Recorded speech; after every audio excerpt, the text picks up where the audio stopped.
Hello, my name is Arhan. And I'm Sianna. And we are here with... Emmanuel. Would you like to introduce yourself? Yes, so my name is Emmanuel Jal. I'm a recording artist, an activist, an actor, and also a DJ too as well. And I make music, yeah. So you've experienced a lot of cultures in your life. And in your first album, Gua, you incorporated a lot of languages within it. How do you think the cultures you've experienced have changed and impacted your music? Well, music is impacted by different emotions. As you could say, different cultures intertwined. When it comes to sound, your global sound is influenced, because musicians who have a wider perspective will influence Africa's sound, influence America, America influence Africa, Indian, like that. You'll take what you feel you want to bring into your taste and you put into taste. So most original musicians who can thrive to be religious will not do a good job. But the greatest musicians have a wide range of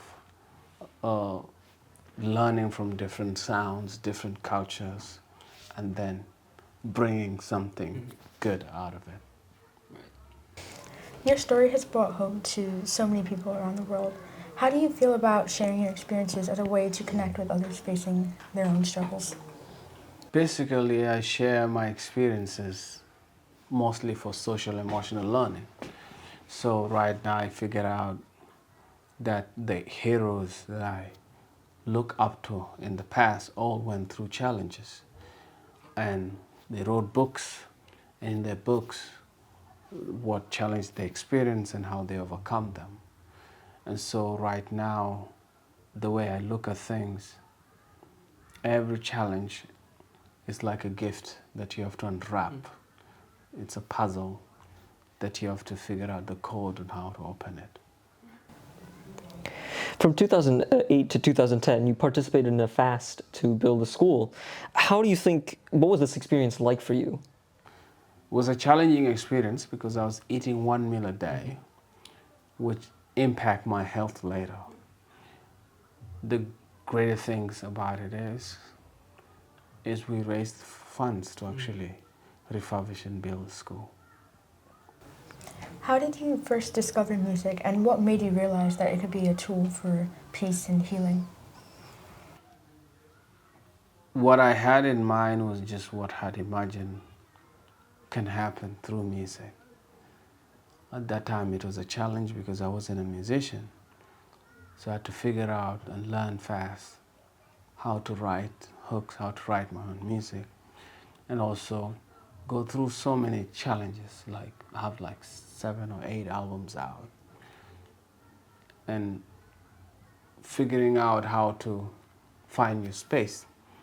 But now I can settle that I found my space. I became a hook specialist, which means I can write hooks any moment, any time. So hip-hop has always reflected the social issues of the time. How do you think the world's issues are reflected through this, and do you think that hip-hop has steered away from that aspect, or is it moving towards that more often? The biggest challenge we have in life as humans is when we see something terrible, our mind just lock into that view of that one terrible thing and say, oh, the world is in a mess, the world is like this, the world is like this. But if we take a pause and open the other side, there's more positive to the coin. Right now, compare now in 1945, compare now in the 1800s. So there's more positive things happening. There's more humanity united to say, no, we don't like this. You have more of a collective school, which is an international school of all kind of people. Before, there was segregation, you know. Oh, this is Arab, this is Indian, this is African, or these people are better. Now, the growth in humans has gone, and now they're working on international human rights laws. So there's still activists that are involved on a higher level. So there's more window. It's just there are forces that want to take that freedom away. So your journey has been one of resilience and strength, and apart from your entry into music, could you share any moments that you felt were turning points in finding hope or purpose? There's a lot of events where you find challenges, but my hope and purpose, as a kid, I always want to be part of a solution. And that made me discover my purpose at a younger age. But some of the most challenging parts were a moment when I was tempted to eat my comrade when there was no food. And surviving that to where I am today, and countering so many moments where I could die, gave my life a different meaning.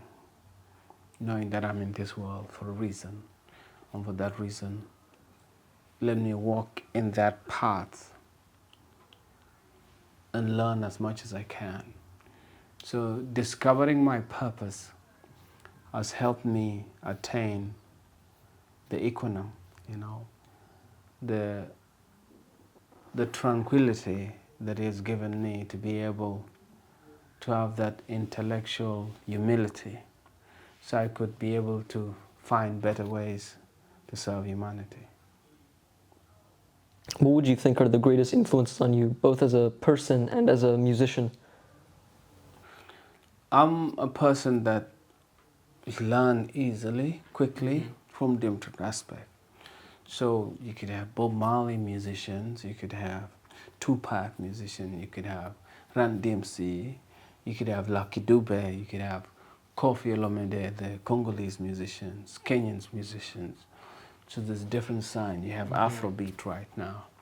Then you have the Afro House that is taking on now. I don't know if you've heard about Afro House, which is a scene that is for the ravers. People go to, it's a house type of music. Yeah. That's all my questions. Okay. Yeah. All right. I think that's most of mine as well. Yeah.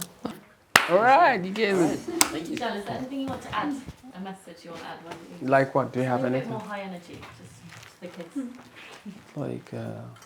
Like what's hot? Energy? Like a message for them to take away. What is the message? So what you can take away is easy. What I would like to take away, when you encounter a challenge, figure out how you can imagine yourself out of that challenge using your imagination. So there's ways you can use your imagination negatively and it will paralyze you, or use your imagination positively to motivate you. So once you imagine something, the second step is believing in it, believing in what you imagine. Once you believe in it, you have to create mantras like, say, you are that in your mind. So it's strong and it's ingrained in you. And the third step is figure out how to get it done. So which means you do research, you question, you find people who have achieved it, or you find people who are doing it, and then, or you find people who are getting there. And the process of doing that, you practice it. You practice what you learn to get there. And you'll eventually get there. Yeah. Thank you very much. Thank you so much. All right, have a lovely time. It was great. You guys are great.